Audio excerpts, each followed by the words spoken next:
Всем привет! С вами канал Математические эксперименты. В прошлом видео я рассказал про алгебру Клиффорда и про некоторые применения алгебры Клиффорда.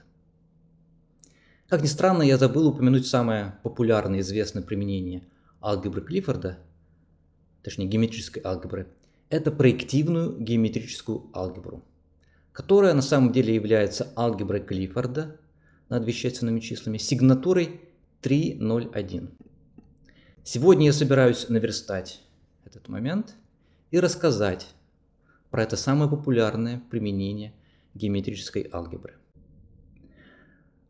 Относительно новое изобретение.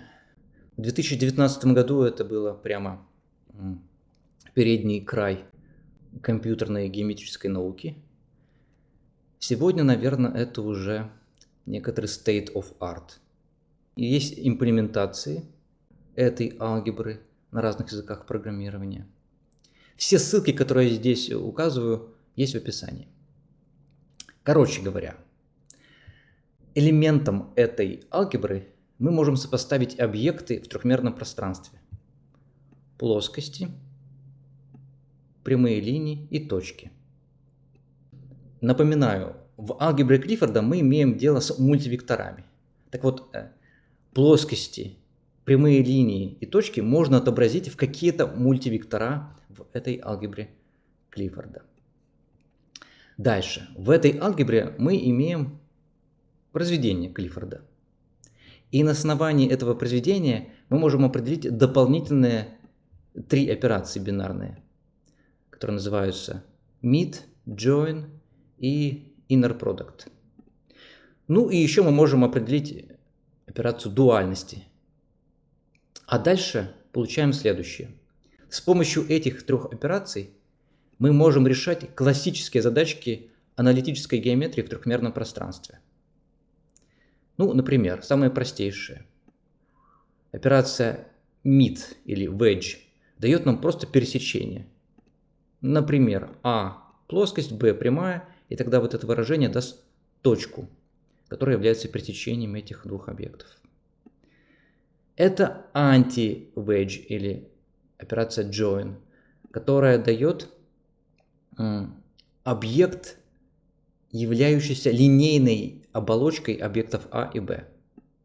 Ну, например, если вы возьмете точку и прямую, то в результате получите плоскость, натянутую на эту точку и прямую. Вот эта вот операция. Она дает нам перемещение объекта B в то место, где находится объект А. Ну, например, можно прямую B, любую, переместить в то место, где находится точка А. То есть сделать параллельную прямую, проходящую через точку А. А можно наоборот. Пусть B это точка, А это прямая. Тогда эта операция даст нам точку, которая лежит на прямой А и как бы имеет кратчайшее расстояние до исходной точки B. Дуальный объект – это такая штука, которая отображает объект размерности k в объект размерности n-k. Эти операции имеют самые разные названия в интернете, в литературе. Надо это понимать, что есть множество названий, и все это одно и то же. Например, эта операция называется mid, wedge или exterior product. Это называется join, V или anti-wedge или regressive product. Для этой операции тоже есть два имени. Короче, полный бардак. Ладно, давайте вспомним определение алгебры Клиффорда. Видео было довольно давно, поэтому я собираюсь немного повторить все-таки основную идею. Алгебра Клиффорда – это множество объектов такого вида. Линейная комбинация таких вот штук. Штуки – это вот этот вот базис из 8 векторов. И мы рассматриваем линейную оболочку над этим базисом. Некоторые загадочные операции кружочек. И важно понимать, что e2 умножить на e3 не равняется e3 умножить на e2. То есть мы получаем такую некоммутативную алгебру. Дальше. В алгебре Клиффорда постулируется, что еитое в квадрате, еитое кружочек еитое, равно либо единице, либо минус единице, либо нулю. И, соответственно, алгебры Клиффорда отличаются следующим. Первое. Какое числовое поле вы выбрали? И второе. Как много векторов в квадрате дают 1, p штук. Как много векторов в квадрате дают минус 1, q штук. И как много векторов в квадрате дают 0, r штук. Получается, что вот это вот три числа, это сигнатура и f. Вот что определяет алгебру Клиффорда. Дальше идут свойства, которые есть у всех алгебр Клиффорда. Это антикоммутативность на уровне базисных векторов. И еще классические свойства алгебры. Во-первых, ассоциативность относительно операции умножения.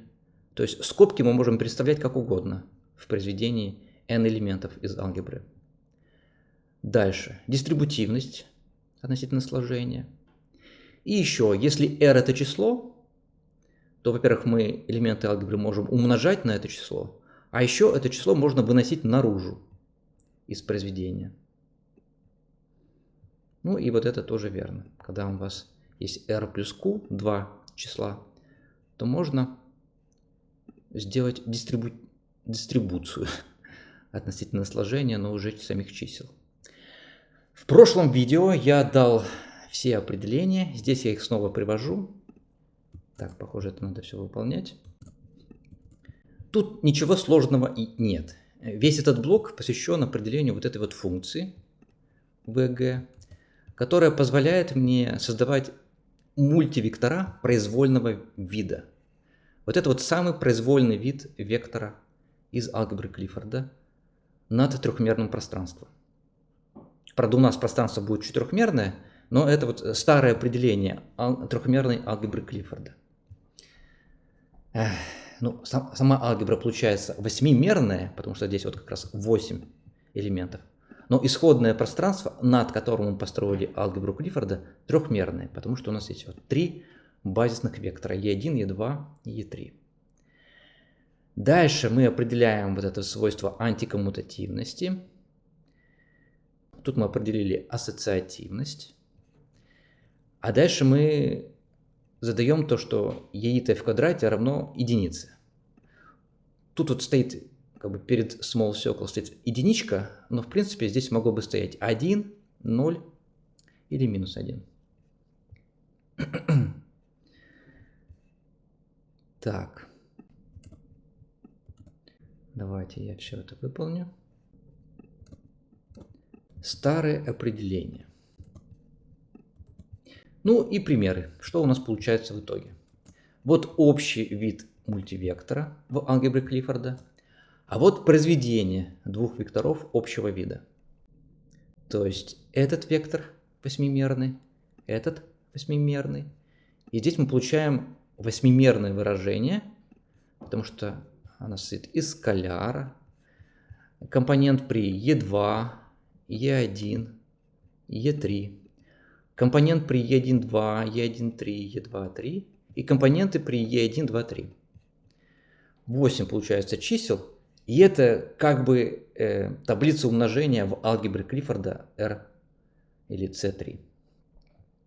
Сигнатурой 3, 0, 0. Ну, понятно, когда вы на это смотрите, понимаете, что вещь довольно сложная и невозможно рассказывать об алгебре Клиффорда не абстрактным образом. Невозможно прийти к школьникам и сказать: вот вам правило умножения, наслаждайтесь. Это очень сложно и непонятно, почему именно такие правила здесь получаются. Без вот этой вот истории про тензорную алгебру и факторизацию по определенным отношениям, без этой истории совершенно невозможно описать эти правила умножения, придав им какой-то физический смысл. Давайте посмотрим, значит, что у нас получается, когда мы такой вот длинный мультивектор умножаем на короткий мультивектор E1, E2, E3. Вот у нас было здесь компонента 100, а стало здесь со знаком минус. Было вот это вот 30, а стало здесь плюс 30 E1, E2. И так далее. В общем, некоторые примеры. Здесь пример про то, что А умножить на Б не равняется Б умножить на А. Знаки тут отличаются в некоторых местах. Не везде, но в некоторых местах получаются отличия. Вот. Ну ладно, давайте пробежимся снова, я опять повторяюсь, по применениям. И введем обозначение. Вот это вот обозначение, опять я говорю, что оно означает алгебру Клиффорда, где первые P имеют модуль 1, следующие Q имеют модуль, ну точнее квадрат, минус 1, и следующие R имеют квадрат 0. Дальше есть вот такие вот более короткие обозначения, которые означают, что третий индекс или второй и третий индекс равны нулю. Ну и еще есть очень важный случай алгебры Клиффорда, когда все квадраты равны нулю, и тогда эта алгебра Клиффорда является внешней алгеброй, которая была изобретена до алгебры Клиффорда, но теперь мы можем записать вот это вот равенство и понять, что внешняя алгебра, изобретенная до алгебры Клиффорда, на самом деле является частным случаем алгебры Клиффорда. Первое применение алгебры Клиффорда, которое можно рассказать школьникам, это именно применение внешней алгебры. Произведение трех векторов дает детерминант матрицы. Вот. Ну и также внешняя алгебра может вам дать формулу для векторного произведения трехмерных векторов. Следующее. Комплексные числа являются частным случаем алгебры Клиффорда.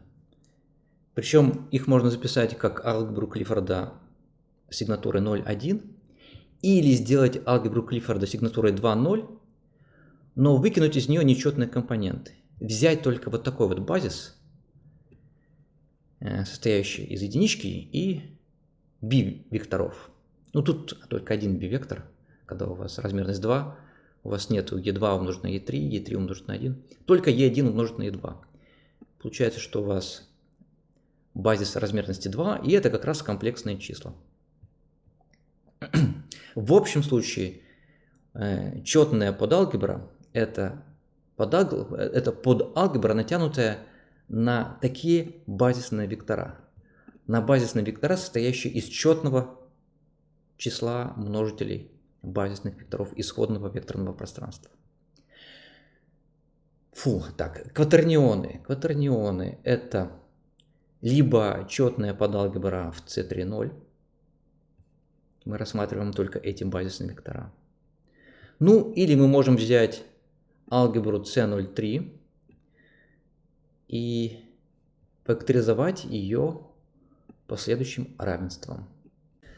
Следующее применение уже из физики.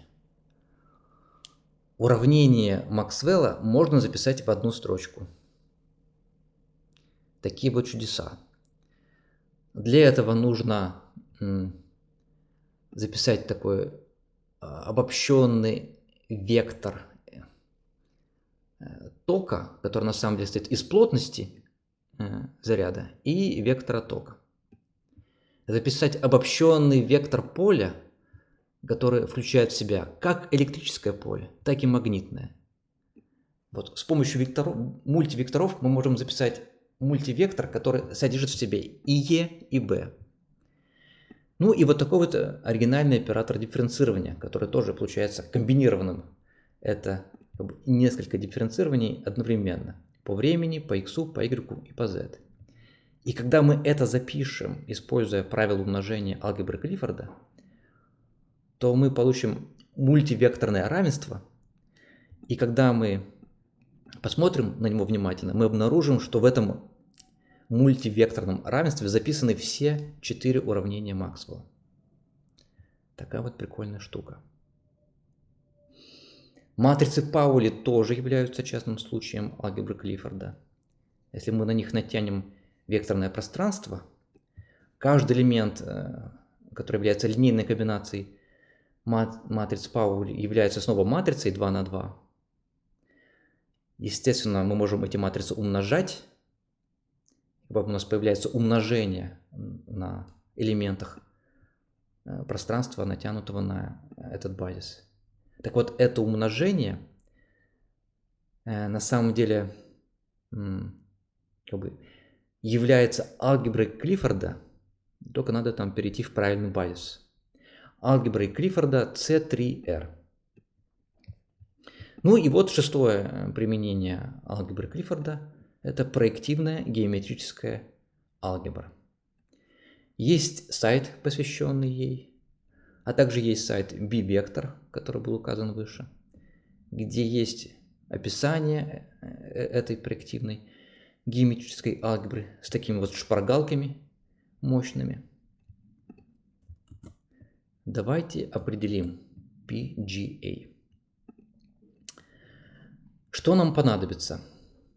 Мы сегодня собираемся это сделать по-взрослому. Чуть-чуть более по-взрослому, чем мы это сделали в предыдущий раз. Я собираюсь использовать вот такие вот кондишены в правилах.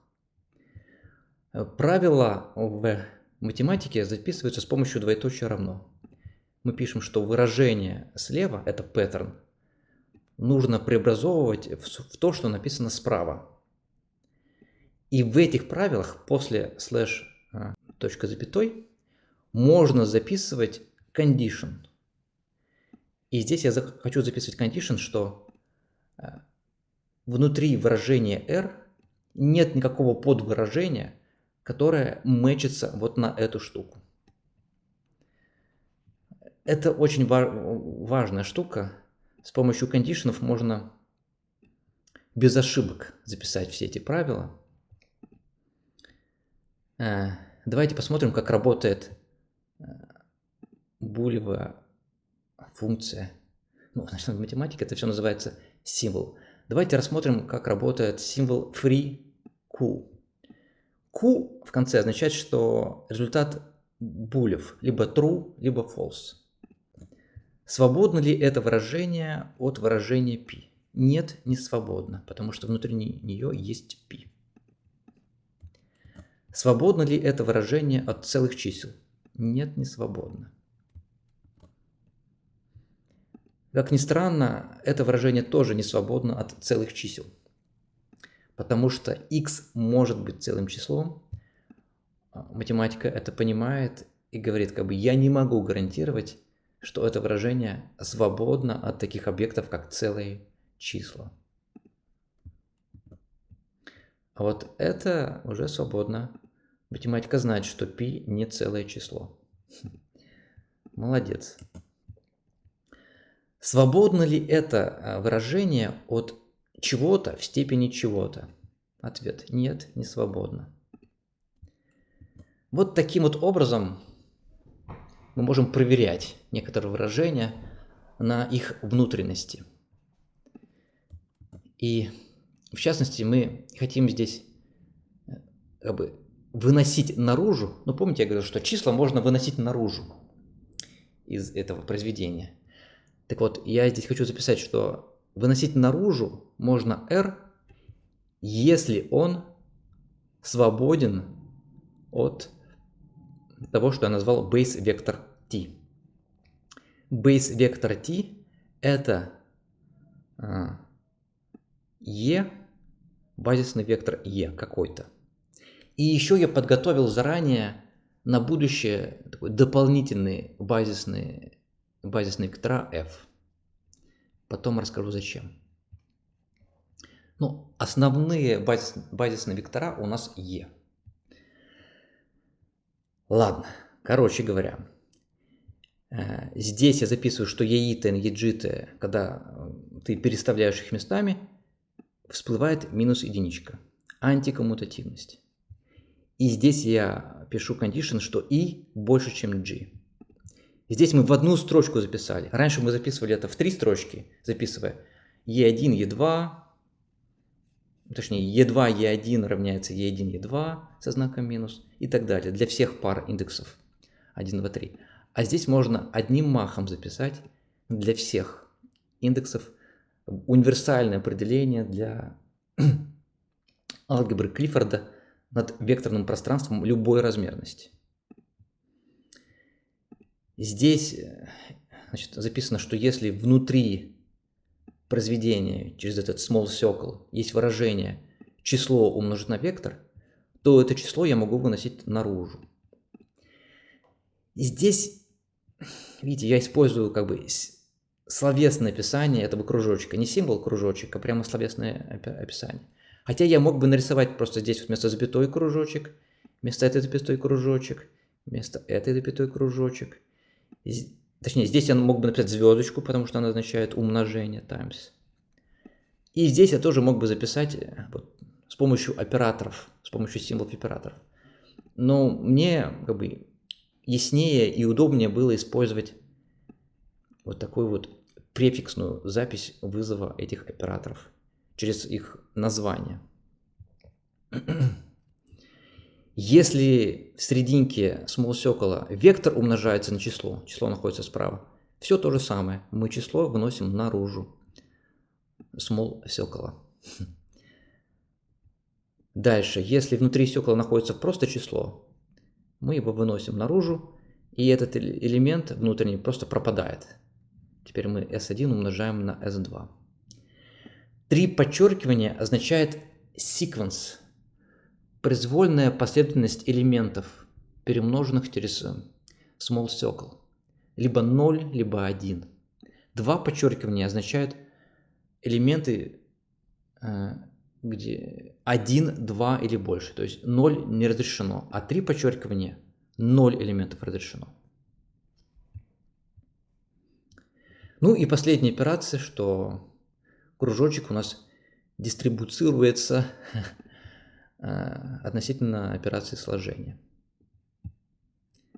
Вот. Проверяем, что у нас получается. Видим, что вот такое выражение выносится наружу, потому что оно свободно от базисных векторов e1, e2, e3 и так далее. Видим, что вот это вот переумножилось успешно. Но здесь вот не свернулись почему-то произведения e2 на e2. Не понял, почему.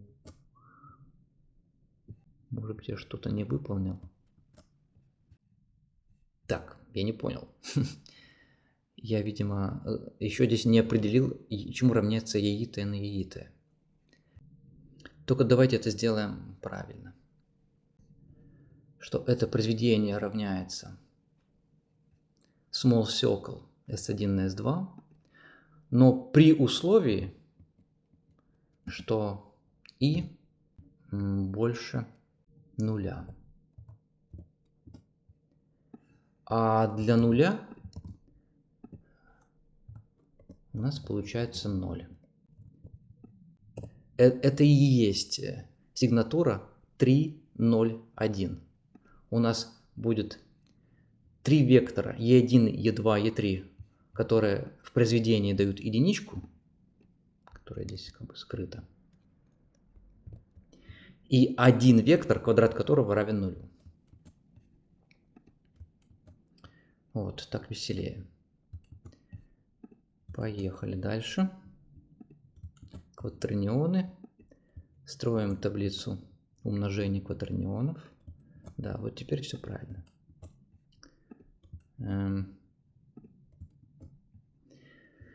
Вот общая формула умножения кватернионов. Можете проверить.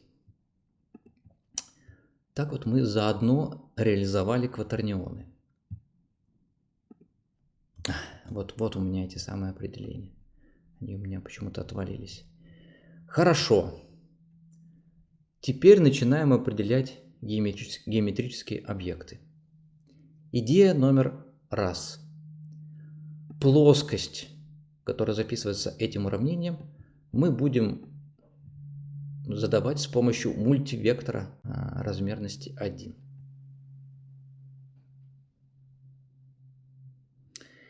И понятно, что если вот все p-иты мы умножим на какое-то число, например, на 2, то уравнение будет задавать ту же самую плоскость. В этом смысле мы как бы p-вектора вот эти вот считаем эквивалентными если не отличаются на некоторый ненулевой множитель альфа. Давайте посмотрим на то, что получается, если мы с помощью умножения Клиффорда умножим две плоскости. Ну, получается какая-то байда. Но кто занимается аналитической геометрией, он здесь сразу же узнает знакомые выражения. Дело в том, что когда у вас есть две плоскости, и вы хотите найти их пересечение, то ответы ваши записываются вот таким вот образом.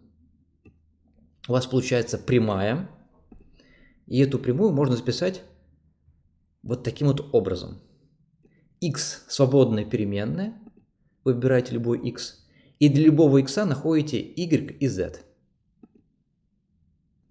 Ну или наоборот, можно было тут переставить, нарисовать y, x, и тогда можно было бы и x, z выразить через y. Выражения, вот эти вот маленькие подвыражения, из которых состоит ответ на вопрос найти пересечение двух плоскостей, это то, что вы здесь видите. Правда, здесь еще есть такие вот компоненты 3, которые есть скалярное произведение вектора p на вектор q. В некотором смысле это лишняя компонента в этом произведении. Если бы и этой компоненты не было, мы могли бы сказать, что произведение плоскостей дает некоторый объект, который однозначно определяет прямую, потому что прямая, которая здесь записывается, она зависит исключительно от этих подвыражений. Поэтому, получив произведение Клиффорда для плоскостей, вы получаете объект, который описывает эту прямую. Ну вот так вот. От того, что ответ зависит от этих выражений, то некоторая сущность, состоящая из набора этих выражений, определяет этот ответ. Получается взаимооднозначное соответствие между ответом на эту задачку и вот этим вот мультивектором. Но еще раз повторюсь, надо выкинуть отсюда скаляр. И мы этим займемся. Мы займемся выкидыванием скаляра. Ну и другой шаг. Давайте теперь посмотрим произведение трех плоскостей.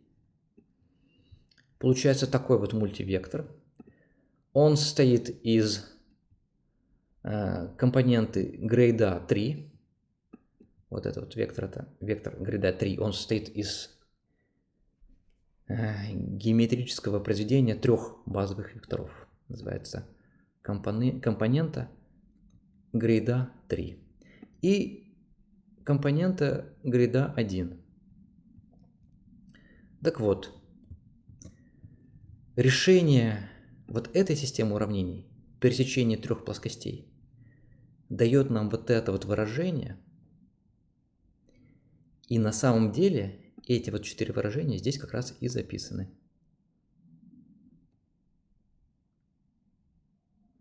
То есть, если мы выкинем вот эту часть, то результат геометрического произведения трех плоскостей дает объект, однозначно определяющий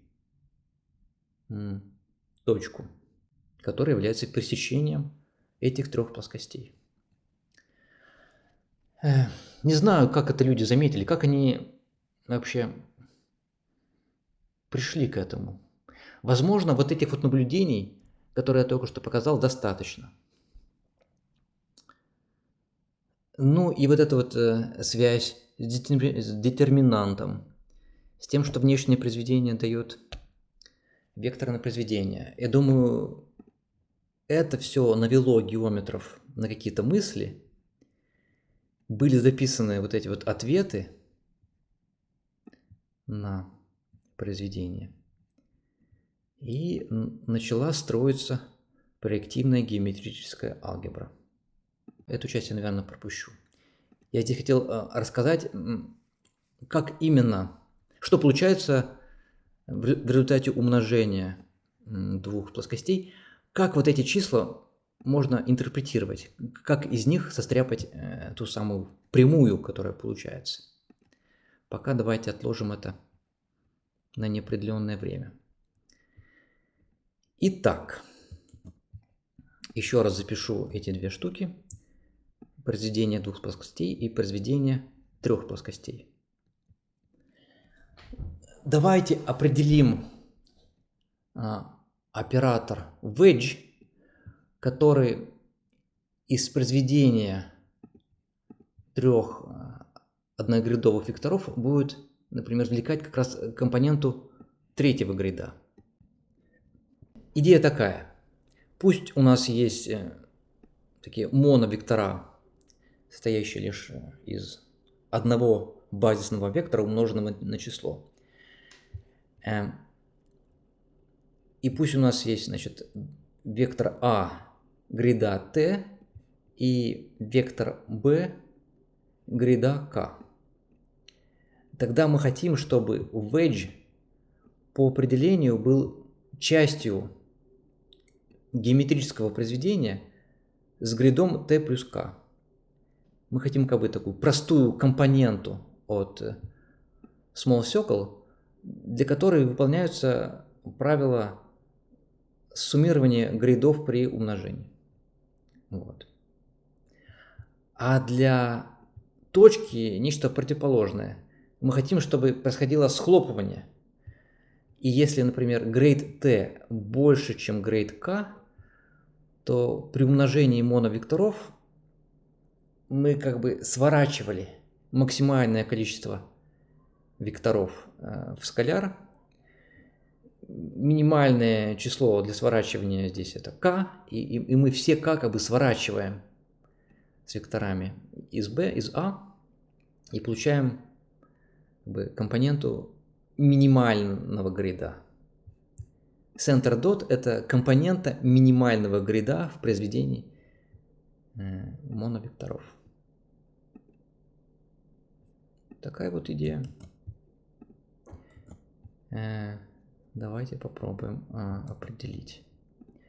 Вот чему равняется произведение. Из этого следует, что wedge должен быть равен нулю, потому что в этом произведении нет компоненты грида 5, а есть компонента грида 1. А скалярное произведение будет равно минус e3. Вот. Ну, а когда мы рассматриваем, например, вот для этого случая как раз получается, что внешнее произведение e3 на e1, e2 равняется вот этому, а скалярное произведение этих двух векторов, если я здесь точку поставлю, будет равно нулю.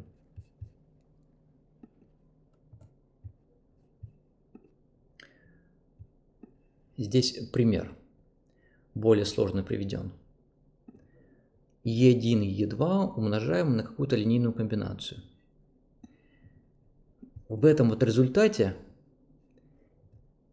wedge дает вот эту вот компоненту 10 e1, e2, e3. Это то, что получается, когда мы 10 e3 умножаем на вот это вот. Два других произведения имеют элемент схлопывания, и поэтому они отсутствуют в внешнем произведении wedge. Скалярное произведение дает вот такой вот ответ. Минус e3. Минус e3 это произведение вот этой штуки на эту.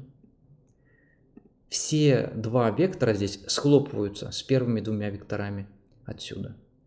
И получается минус. И вторая компонента 100 e1 умножается на это и схлопывается с e1. Вот эта вот часть как бы целиком схлопывается. Заметим, что это плюс это не дает полный ответ. Мы здесь пропускаем вот эту компоненту, которая нечто промежуточное. e2 на e3 умножается на e1, e2. e2 схлопнулись, а e1 и e3 не схлопнулись. Как бы и в левой части, и в правой части есть компоненты, которые не схлопнулись. Именно поэтому неправильно думать, что геометрическое произведение двух векторов есть сумма wedge и скалярного произведения. Нет, это не так. Давайте определим wedge и скалярное произведение, он же inner product. Записываем то же самое, только записываем, что еита и наита равняется нулю. Скалярное произведение. Тут сложнее. Если с wedge мы, по сути дела, переписали все, что мы имели для small circle, только вот это правило задали. Для center dot ситуация сложнее. Во-первых, мы здесь вот утверждали, что операция ассоциативная, а для center dot мы так сказать не можем. Простой пример. Вот этот вот. Чему он равен? Единице или нулю? Если мы скобочки так расставим, то получится 1. А если вот таким образом, то получится 0. Это важный момент. Center dot не является ассоциативной операцией в алгебре Клиффорда. Про это многие забывают упомянуть. И это мешает пониманию, мне кажется, иногда. Ладно. Едем дальше. Так, определили wedge, определили скалярное произведение, какие-то правила задали, но в результате мы имеем, что все с помощью дистрибуции раскладывается в сумму, но выражения получаются сложные. Как бы математика, имея вот правила, которые мы определили выше, не умеет дальше схлопывать. Не получается. Мы должны сделать следующую штуку. Мы должны как-то задать правила, где присутствуют одновременно и кружочек, и точка, кружочек и wedge, ну вообще как бы любые комбинации. Это очень сложно. Чтобы не заниматься всей этой ерундой, я решил показать такой хак. Не самое эффективное в мире определение алгебры Клиффорда. Что мы делаем? Мы говорим, что wedge A, мы тут так назовем, мы от V и U мы заменяем на small circle от V и U. Но перед тем, как заменить, добавляем некоторую переменную t. Как бы каждый базисный вектор, который мы видим внутри выражения v и u, умножаем на неизвестное число t. И у нас получается многочлен от t. Дальше мы говорим, выполни операцию small circle. В результате у нас выполнится геометрическое произведение. И теперь мы хотим взять из этого геометрического произведения только нужные грейды. А нужные грейды – это такие грейды, которые равны сумме исходных грейдов моновекторов. Как мы это делаем? Мы просто опять еиты заменяем на нечто, только теперь вместо t в степени 1 пишем t в степени минус 1. И нас интересует коэффициент при t, ну, на самом деле, коэффициент при t в степени 0. Вот так вот записывается, что мы хотим рассматривать поле как полином от t, и мы хотим взять свободный член полинома поле. И дальше мы хотим сказать, что тут было какое-то продолжение. Давайте продолжим вычисление операции wedge. Вот такой вот хак. Со скалярным произведением получается все хитрее. То же самое записываем. Grade rules – это вот эта вот штука. Мы как бы, ну, потом увидите, как бы заменяем наши неправильные символы с А на конце на правильные символы center dot и wedge. Сложный момент. Тут надо просто, может быть, запаузить и помедитировать на код. Код такой. Мы снова заменяем в выражении v базисные вектора ЕИТ на нечто умножить на эти базисные вектора. t в степени tv, t в степени tu. Потом мы просим выполнить все умножения согласно правилам small circle, чтобы там произошли все схлопывания. А потом мы говорим, замени базисный вектор ЕИ на вот эту вот штуку. Если ТВ и ТУ равняется единице, а ТП равняется минус единице, и мы возьмем свободный член, то это будет wedge product. Еще раз. ТВ равняется единице, ТУ равняется единице, ТП равняется минус единице. И мы захотим свободный член в многочлене поля. Это будет как раз вот эта вот история выше. Но здесь мы хотим нечто более хитрое. Во-первых, мы хотим максимальное схлопывание, когда мы имеем моновектор внутри V, длинный, высокогридовый. И здесь мы хотим, чтобы целиком совпало, чтобы грейд моновектора внутри V целиком совпал с грейдом моновектора внутри U. Они целиком схлопнулись, и мы получили скаляр. Вот мы здесь как раз просим скалярную часть. Мы здесь не получим ни одного вектора, в котором есть компонента t на tp. Это первая часть. Просто когда произошло схлопывание одинаковых грядовых векторов из v и u.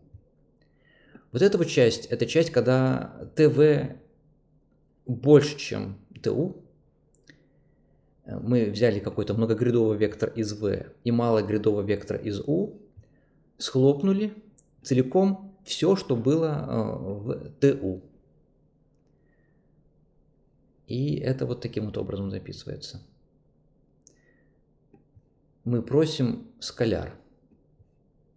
Ну или наоборот, tu был какой-то высокогрядовый, tv был малогрядовый, целиком ТВ скушалось, есть какой-то остаток, и мы именно этот остаток и имеем в качестве грида у остаточного выражения. Дальше. Ответ это PRV плюс PRU на самом деле. Но если мы запишем просто PRV плюс PRU, то есть когда мы рассматриваем в случае, когда V более высокогрядовый, потом когда TU более высокогрядовый, то на самом деле и здесь есть случаи, когда они имеют одинаковый грейд. Поэтому вот эта компонента скейлер будет повторена дважды, если вы возьмете только эту сумму. Поэтому я здесь ее вычитаю. Вот такой вот хак. Здесь показаны примеры того, как работает коэффициент, чтобы было понимание, как это все в принципе работает.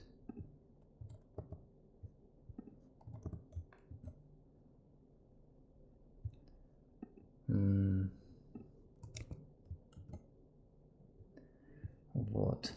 Проверяем. Скалярное произведение этих векторов. Скалярное произведение здесь. Скалярное произведение здесь. 1. Это правильно. Там получается очень интересная штука. Когда 2 или 3 элемента минус 1, когда 4 или 5 1, потом опять минус 1 и так далее. Проверяем. Но видите, приходится делать такой хак.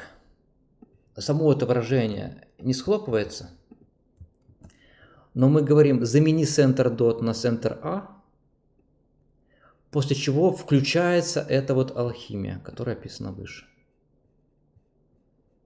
Такой вот хитрый хак.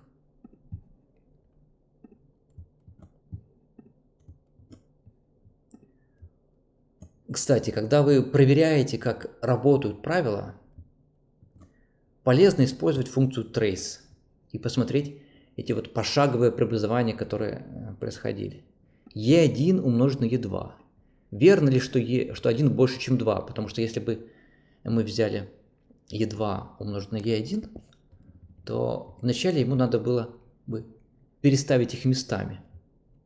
Помните, у нас как бы внутри правил заложена сортировка пузырьком, когда вы записываете произведение EITA, EGITA, EKATA и так далее. Первое, что делает математика, согласно правилам, это находит беспорядки, когда подряд идет EITA умножить на EGITA, и больше, чем G, а не наоборот. Происходит упорядочивание. Вот здесь вот, например, 2 больше, чем 1.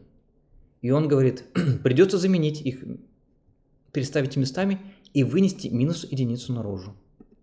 В общем, с помощью символа trace можно проследить, как применялись правила.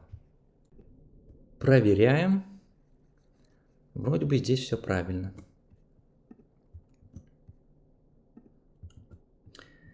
Здесь я занимался самопроверкой.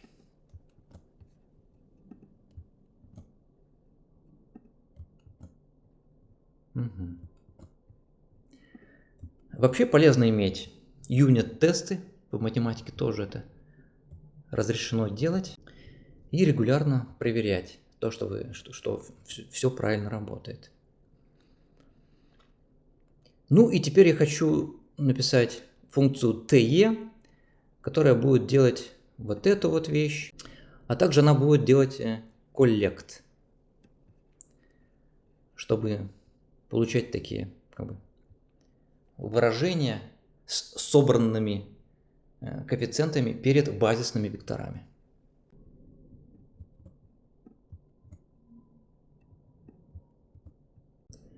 Вот это вот выражение дает 100e2 минус e3.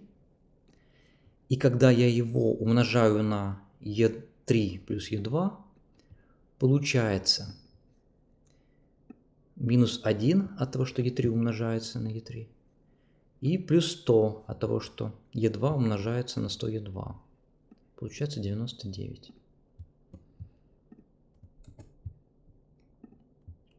Хорошо. Давайте проверим. Если здесь мы имели лишнюю компоненту скалярное произведение P на Q, то здесь этой лишней компоненты уже нет. И мы можем сказать, что операция wedge дает пересечение двух плоскостей. Ну или, если вы перемножите 3 плоскости, операция wedge дает пересечение 3 плоскостей. Теперь нам нужно перейти к операции join.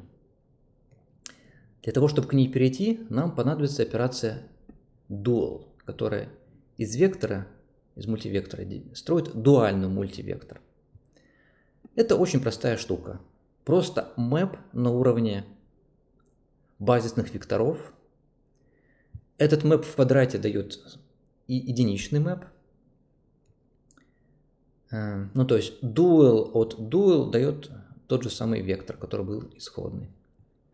Ну и еще соблюдается правило. Dual от k грядового вектора дает n минус k грядовый вектор. Определил dual v просто как применение этого мэпа. Как был получен этот самый мэп?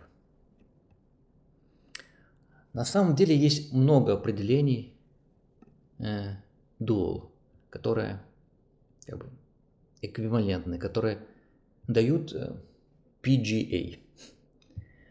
Один из способов определить операцию dual такой. Давайте рассмотрим базисные вектора f вместо e. И в этот раз запишем, что произведение f-ит на f-ит равняется единице всегда. Помните, для e у нас было не так. У нас было, что e0 на e0 дает 0, а f-ки, они другие. Их квадраты все равны единице.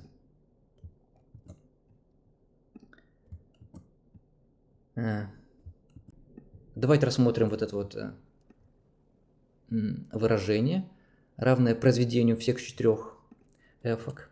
И тогда дуальность – это просто умножение на эту штуку.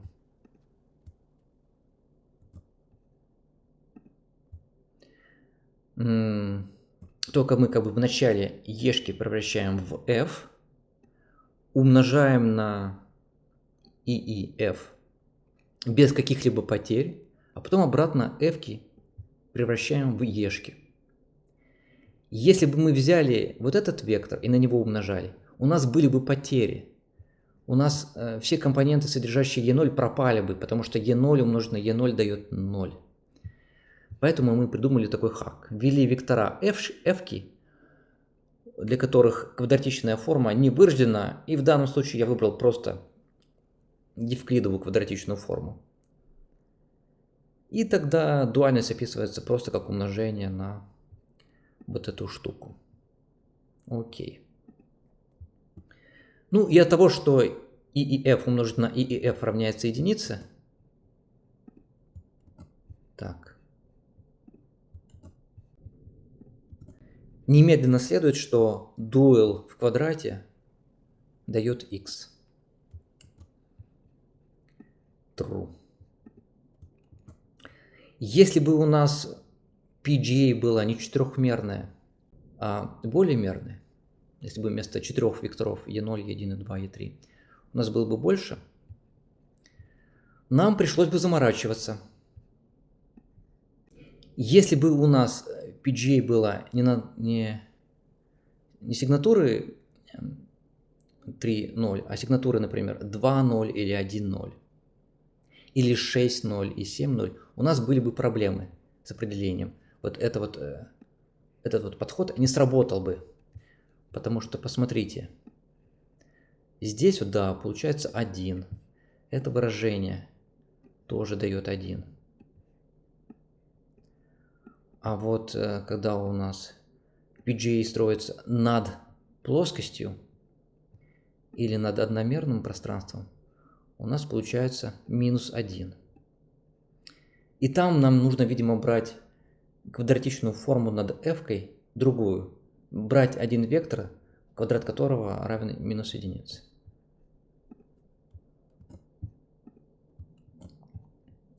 Ну и здесь я показываю, как я получил тот самый map. Я просто записал как бы стрелочку full basis, стрелочка dual basis.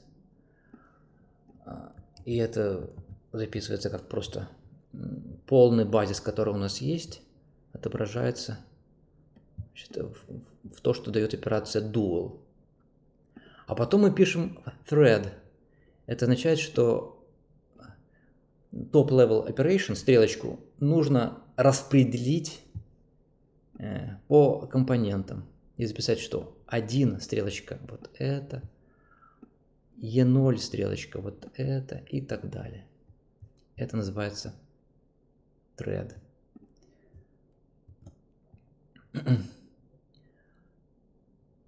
Вот. А wrong dual это как раз то, что мы имели бы, если бы мы решили, что надо умножать на ii, где ii это исходные вектора e0, e1, e2, e3, без замены на f.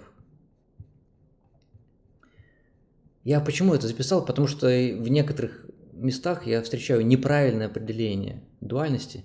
Говорят, надо просто умножить на e0, e1, e2, e3. Нет, это не так. Возникают проблемы из-за того, что e0 в квадрате дает 0. Видите, в ответе получается куча нулей. А вот правильный ответ. Ну что ж, давайте наконец-то перейдем к проективной геометрической алгебре. Для этого нам понадобится определить функцию plane C, line C, point C. Это функции, которые возвращают выражения для плоскости, прямой и точки.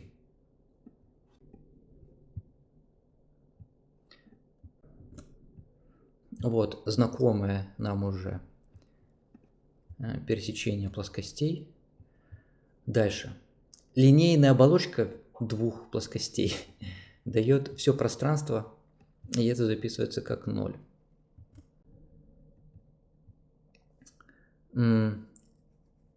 То же самое, если мы возьмем плоскость E3 и прямую, направленную вдоль оси Z, мы тоже получим все пространство, то есть 0.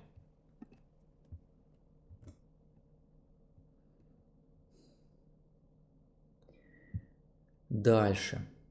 Если мы возьмем две прямые, А и Б, и рассмотрим операцию join над ними, то мы получим плоскость. Мы получим плоскость, которая находится в бесконечности. Сложный пример пока пропустим.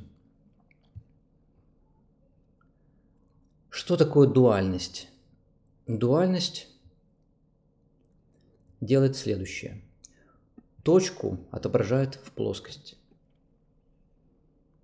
а плоскость в точку.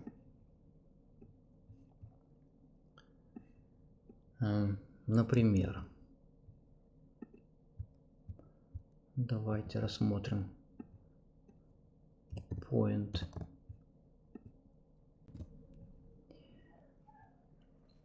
Мы получим, что дуальный объект к точке x, y, z – это плоскость, которая ортогональна вектору x, y, z.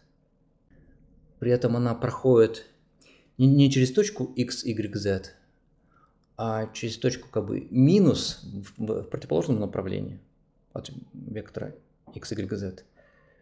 И длина этого вектора на самом деле как бы единица разделительная длина исходного вектора x, y, z. Вот. А в обратную сторону, значит, дуальный элемент к плоскости – это точка. Как эту точку получить?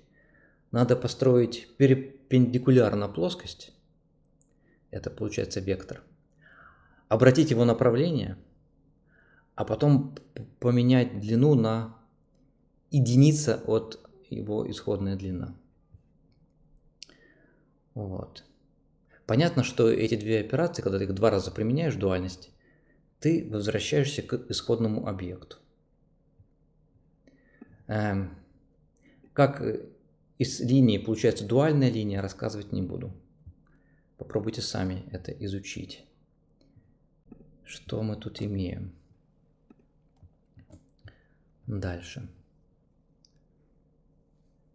Если мы возьмем плоскость и пересечем с прямой, которая проходит через точки x1, y1, z1, x2, y2, z2, что мы получим? Написано, что мы получим 0. Это очень странно. Я протестую. Да, я тут забыл одно определение. Point C.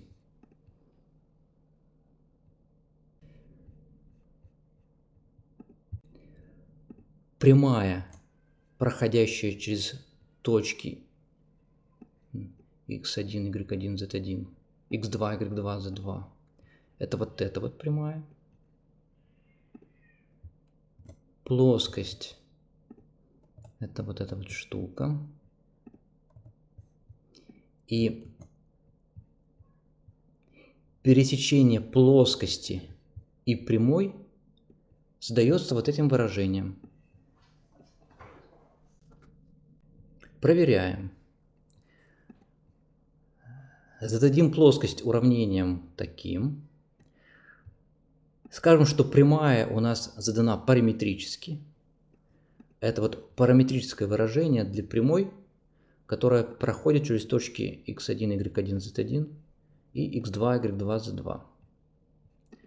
Просим решить это уравнение относительно x, y, z, t. И получаем вот такой вот ответ. x, y, z. Конкретные выражения от исходных параметров. Именно эти выражения мы видим здесь. Можно это проверить.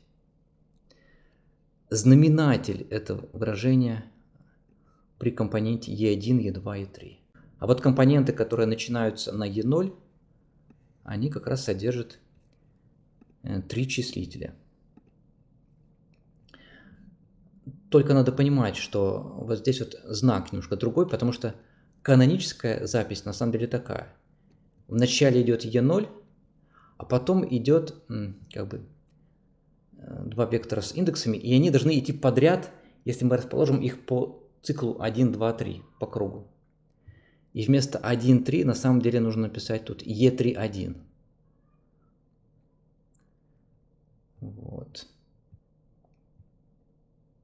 Итак, мы проверили, что это выражение дает нам ответ на вопрос про геометрическую задачку пересечения плоскости и прямой.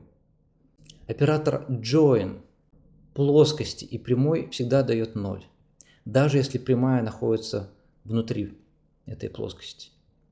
Эту особенность надо понимать. В этом месте халявы не появилось. Когда вы берете объединение join камерного объекта и t-мерного объекта, и если k плюс t больше, чем исходная размерность вашего пространства, либо равна, вы получите 0. Вот. Следующая вещь. Операция Shift.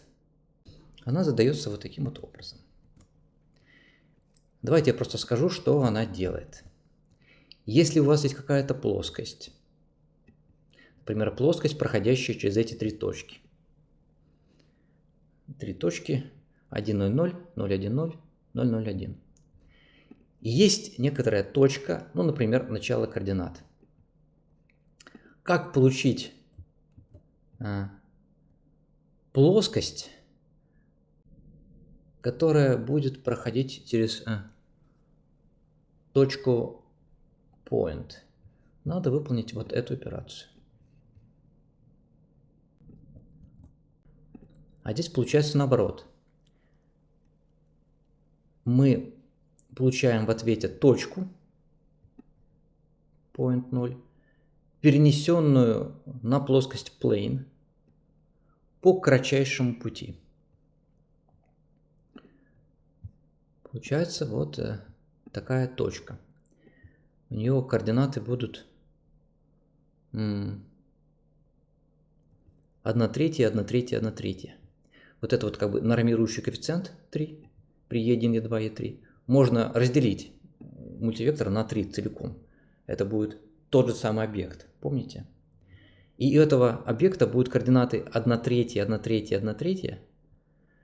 Тут стоит знак минус, но напоминаю, e1, e3 на самом деле нужно переупорядочивать в e3, e1. И тогда здесь будет знак плюс опять. Другой пример. Пусть у нас есть прямая, проходящая через эти две точки.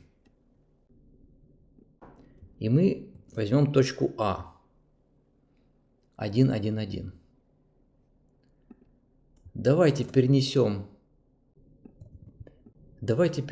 точку А на прямую line. Мы получим вот такую вот точку. 3 – это нормирующий коэффициент, напоминаю. Получается, что мы имеем координаты минус 1 третья, минус 2 третьих, минус 2 третьих. Проверяем. Да, нормирующий коэффициент равен минус 3. Поэтому на самом деле координаты будут 1 третья, 2 третьих и снова 2 третьих. Да, это правильное решение для этой задачки. Проверяем. Вот так вот описывается прямая линия.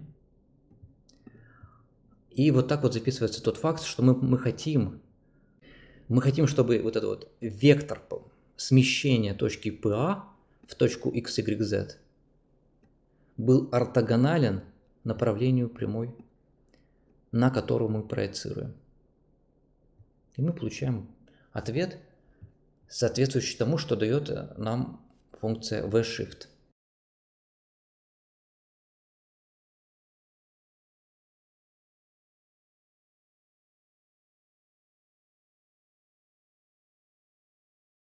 Да, настало время еще пояснить смысл коэффициентов. Когда вы видите прямую, записанную в виде мультивектора, что мы имеем? Вот эти вот коэффициенты при иит умноженное на еджит, где среди итого и житого нет нуля, вот эти коэффициенты дают направление прямой. Вот оно, направление этой прямой. 1, 1, минус 1. Это вот направление z. Тут надо поменять знак. И опять сделать e3 умноженное на e1. Плюс 1 коэффициент при y. И вот этот коэффициент. Коэффициент при x. Что такое вот это выражение? Это выражение соответствует скалярному произведению направления прямой, которое задано здесь, и кратчайшего перпендикуляра на эту прямую из начала координат 0, 0, 0. Вот смысл этого вектора. Первой части описания прямой.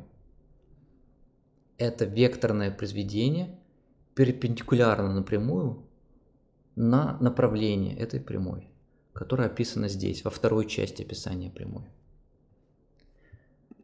Какие тесты у меня были? Ну, самые разные. Вот здесь вот описана сигнатура. Проверяю, что сигнатура правильно задана. Проверяю все внешние произведения и все скалярные произведения на векторах грида 1. Все так, как ожидалось. Ну и так далее. Самые разные проверки делаю. И смотрите, можно написать AND, две собаки, тест. Это означает, что надо применить логический AND ко всем элементам списка tests. Как-то так. Ну ладно, на сегодня все. Давайте подытожим. Во-первых, есть много замечательных видео в интернете, где рассказывается с помощью различных анимаций о том, что такое Projective Geometric Algebra. Рекомендую посмотреть вот это видео, в частности. Мое видео, оно про другое, оно про то, как имплементировать PGA на языке математика с помощью правил. Вот. Конечно, моя реализация не оптимальна, но, возможно, она как бы дает понимание, дает возможность вам потрогать PGA руками. Clifford алгебра с такой сигнатурой над R позволяет записывать трехмерные объекты, плоскости, прямые и точки. Нам нужно определить дополнительные операции в этой алгебре Клиффорда, используя исходную операцию геометрического произведения. Идея простая. Мы хотим, чтобы внешнее произведение складывало грейды, а скалярное произведение по максимуму сокращало грейды произведения. Дальше мы определяем операцию дуальности.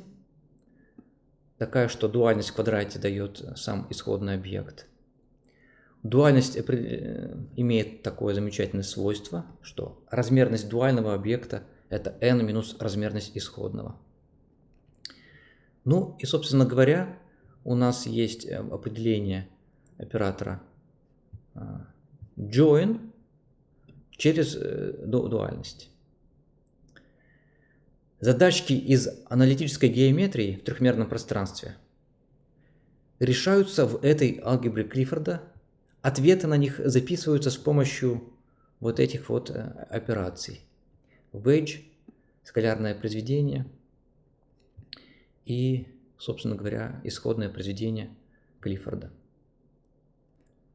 Вот примеры трех задачек, которые можно решить с помощью операций из алгебры Клиффорда. Есть еще интересное продолжение этой идеи, называется конформная геометрическая алгебра. Там мы вводим уже не 4, а 5. Появляется еще пятый вектор. В этой алгебре мы можем представлять сферы. И с помощью операции Wedge мы можем получать, например, пересечение двух сфер. Это либо пустота или окружность, висящая в пространстве. Есть альтернативный мэппинг мультивекторов и геометрических объектов. Например, вот Эрик Ленгейл считает, что правильно вот эту штуку воспринимать как точку, а вот эту штуку как плоскость, а не наоборот. Но, понимаете, у нас же есть операция дуальности, поэтому мы можем поступать и так, и так. Это разрешено. Извините за такое сложное видео сегодняшнее. Всем удачи, пока.